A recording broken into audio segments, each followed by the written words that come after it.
Update. Am I the a-hole for threatening to divorce my wife over my son? Original post. Hi everyone, I 39 male have been facing a dilemma with my wife, Katie 32 female, because of my son Bran 15 male. For starters, Bran is my son from my first marriage with Anne, 39 female. We met and dated in college, had Bran during our junior year, and got married not long after graduation. We were married for 6 years and dated for 2, so all in all we spent 8 years together. Our divorce was not a big deal. We both realized that while we worked as a great team parenting, neither of us was genuinely happy being married to each other. We tried going on dates, spending more time together and even going to therapy.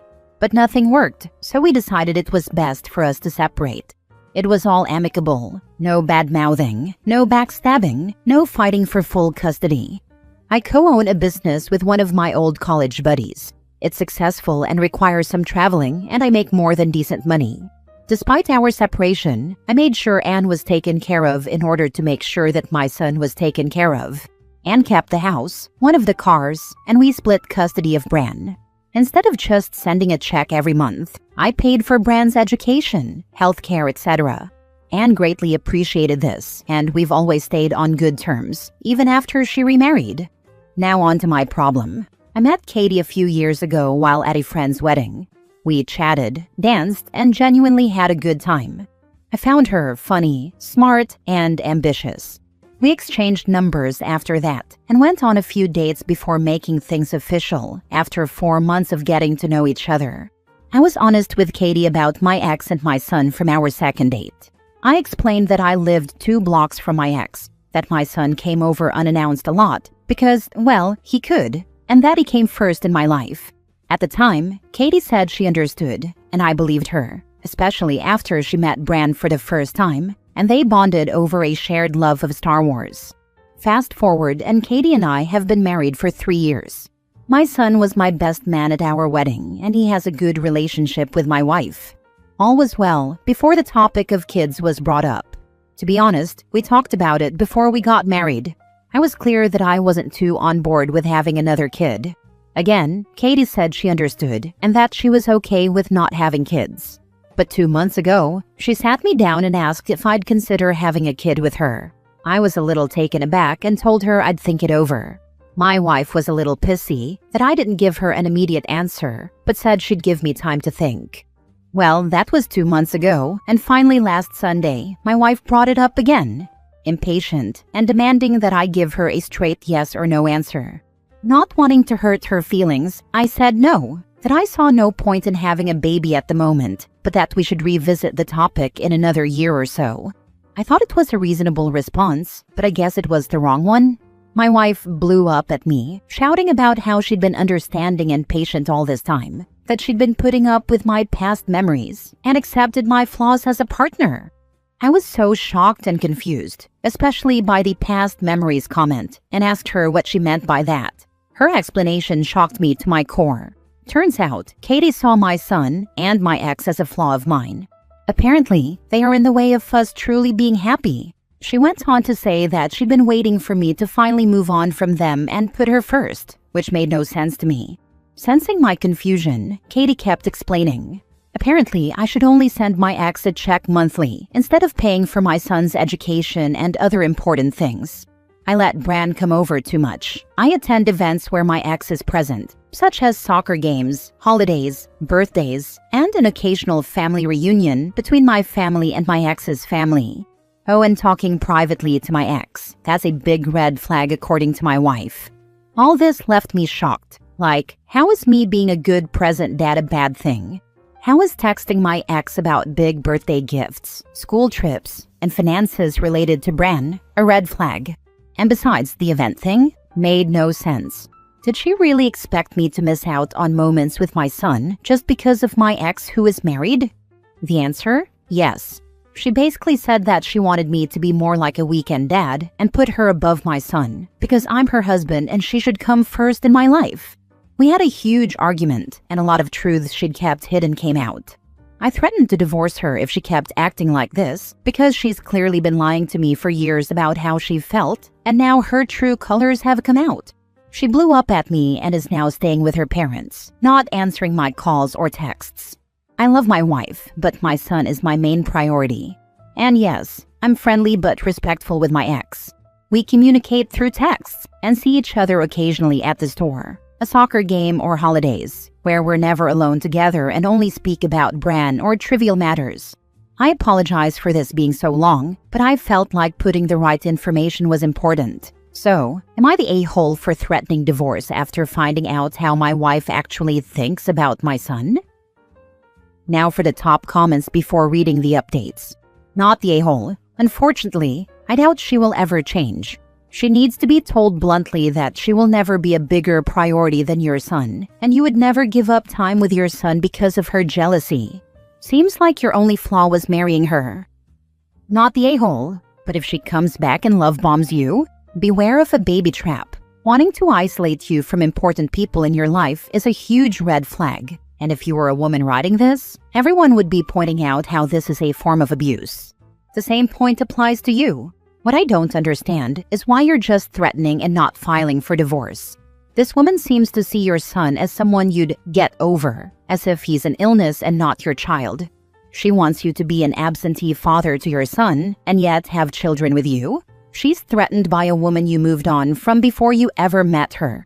You laid out for her the role your son has in your life, your lack of interest in another child, and yet she wants to make you over in some imaginary image she has of you. Although I will say, you telling her you might consider another child in a year or two was a bit passive-aggressive.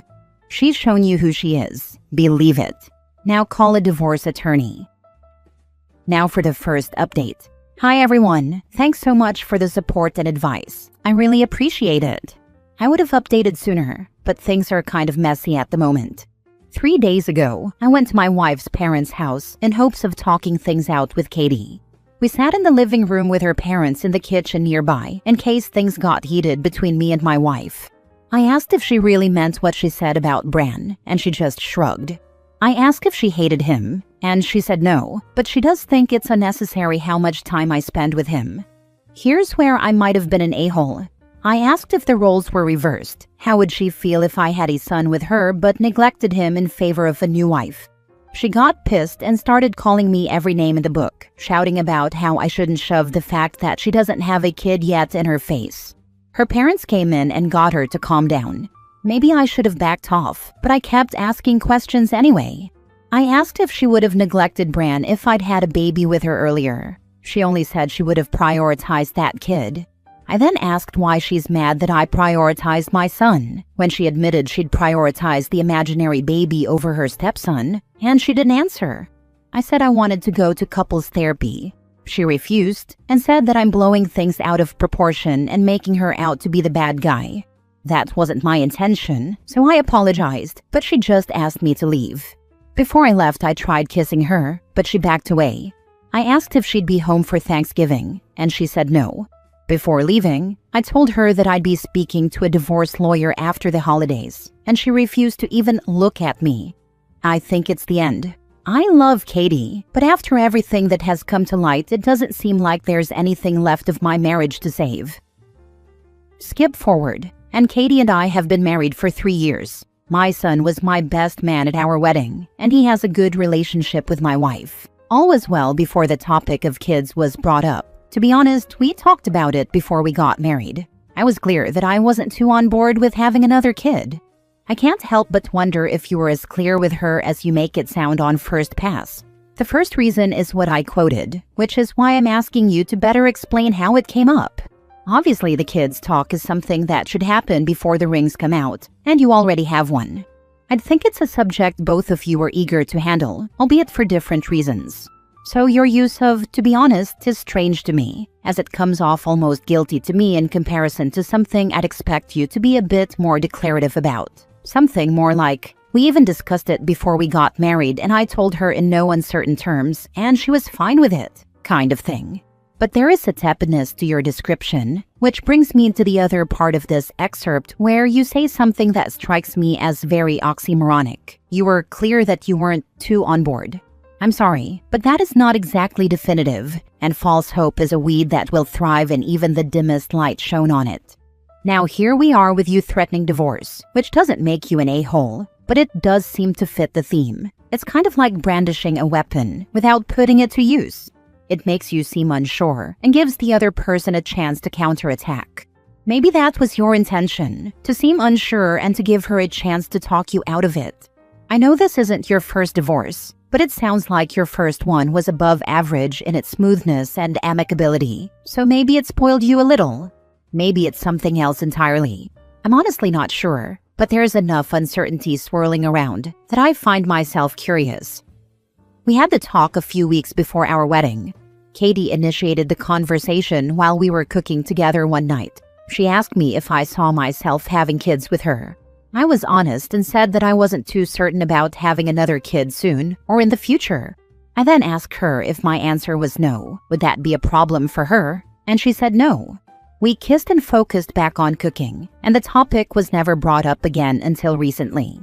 Your comment did make me question myself, and I am now wondering if I unknowingly gave her hope that my answer would change from a maybe to a yes not long after that conversation. Even now, I am unsure if I'd ever want another kid, with Katie or someone else. The thought just gives me mixed feelings. Also, I did not see threatening divorce as a weapon of any sort. Currently, I am struggling between divorcing her and wanting to fix our marriage. I really love Katie and the life we built together. However, the rational part of my brain is telling me to end things and keep her far away from my son. The things she said about my son have left me hurt and disgusted. But are they enough to end my marriage? This is the question I keep asking myself, even though the answer is obvious. It's not your fault, but in the future be emphatic that the answer is no. Both women and men will have hope that your mind will change otherwise. It is human nature to believe you will get what you most desire in the end. Second update. After a recent reevaluation, I've decided to file for divorce. I haven't yet and don't plan to until after the holidays, but my marriage is definitely over. I know I've been hesitant about whether or not to end things with Katie, but now I know for sure that I can't stay with her. Let me explain. Katie came home on Sunday after Thanksgiving. She looked tired, like she hadn't been sleeping, but she also looked really sad. We sat down in the living room to talk, and what I learned shocked me to my core. She's pregnant. I was shocked and still am. How did I not notice? Why didn't she tell me? The reason still has me reeling. Turns out, Katie was trying to baby trap me. Yeah, you read that right. When she first brought up the topic of kids again, she apparently had baby fever and realized that she really wanted one. After I, in her words, turned down the chance of ever having kids with her, she was furious at me. Katie explained that after our conversation, she talked it out with a friend who suggested baby trapping me. This friend apparently assured Katie that I loved her too much to just leave her with a baby, and that I would change my mind once the baby was born. Katie, being a total idiot, believed her and hatched a plan to get pregnant. This next part made me freaking livid. Katie confessed to poking holes in my condoms and stopped taking her birth control. I don't know the full timeline or how far along she actually is, but my guess is a bit over 2 months. After my second rejection to having more kids and the blow-up that followed, Katie, now pregnant at that time, realized that my main priority was, and still is, Bran. That I wouldn't put a new baby first over him. Nor would I limit or cease interacting with my ex-wife. She said that this realization is the reason she left to stay with her parents, as she feared what would happen next.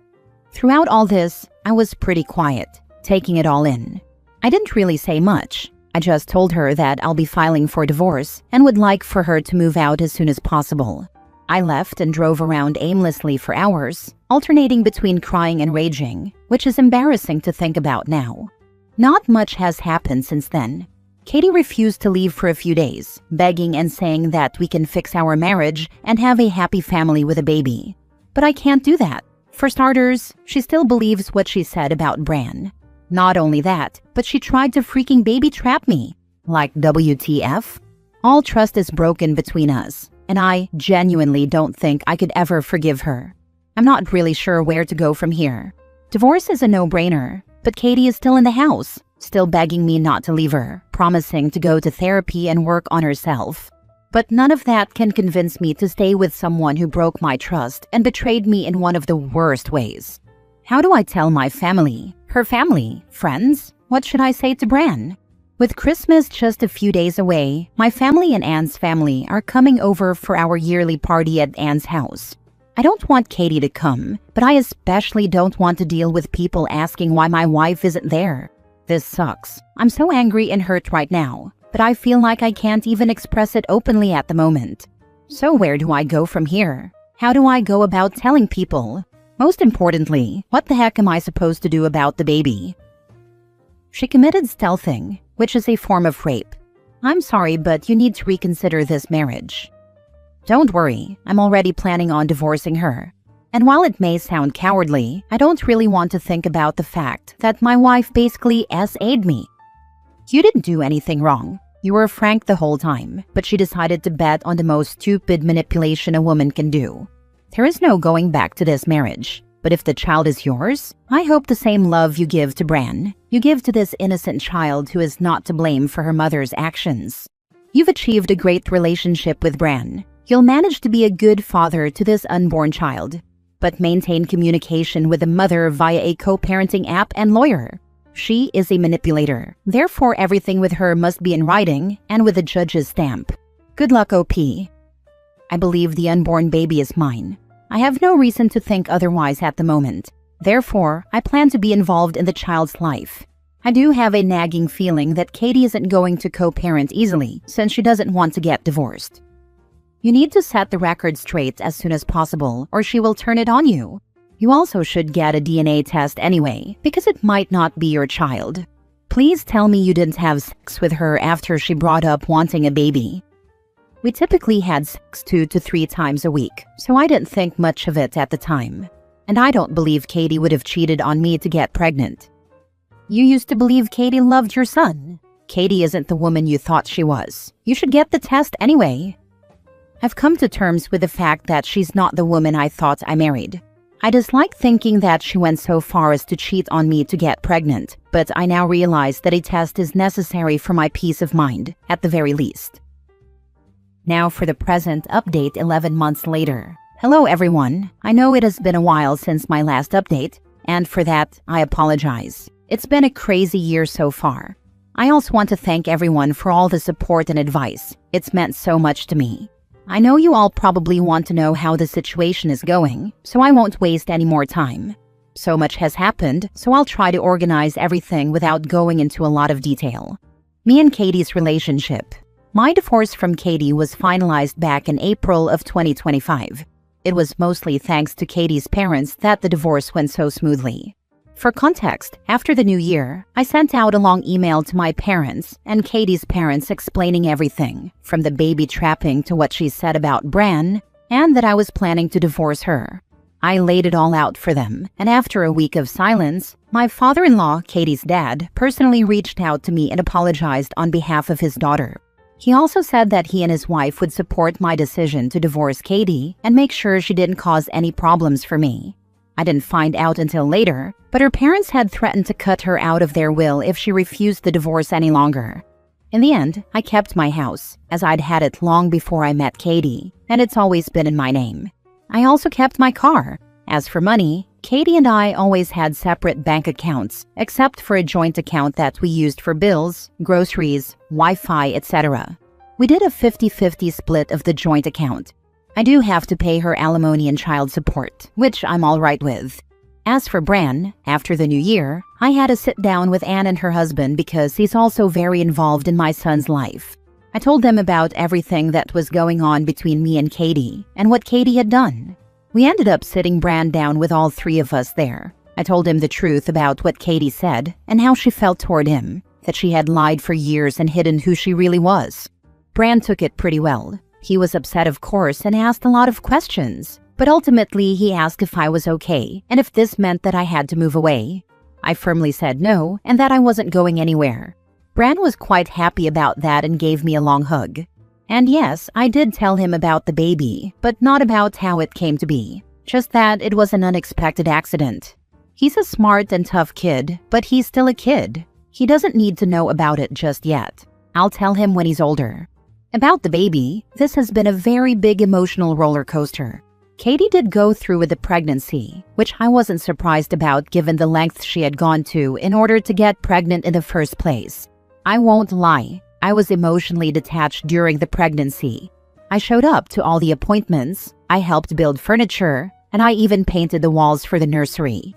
I showed up, I was there, I helped. But emotionally, I felt far away.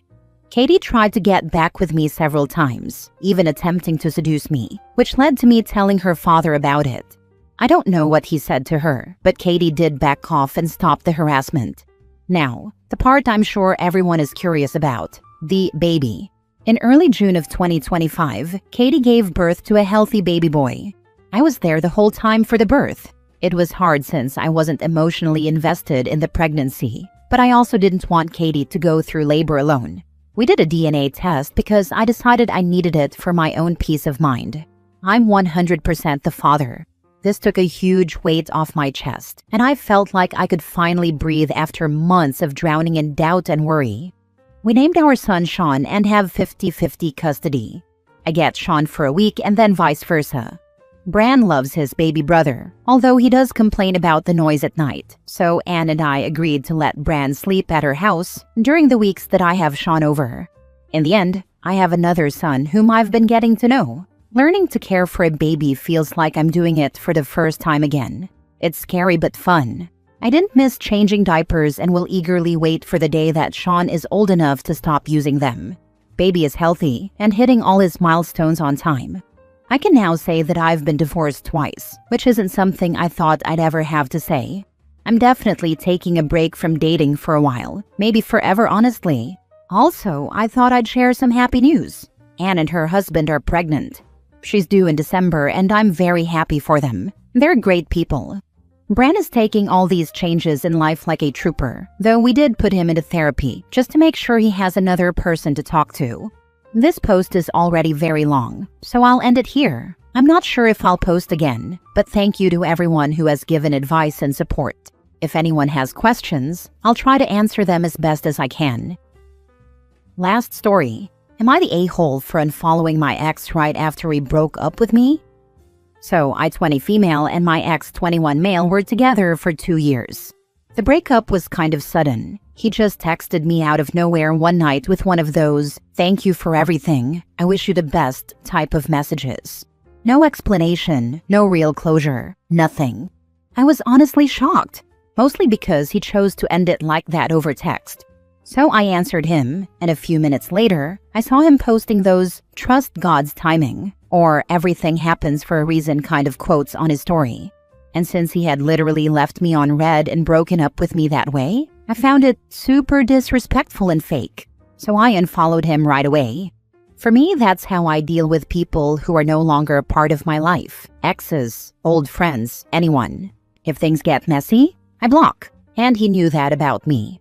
But when he noticed I unfollowed him, he completely lost it.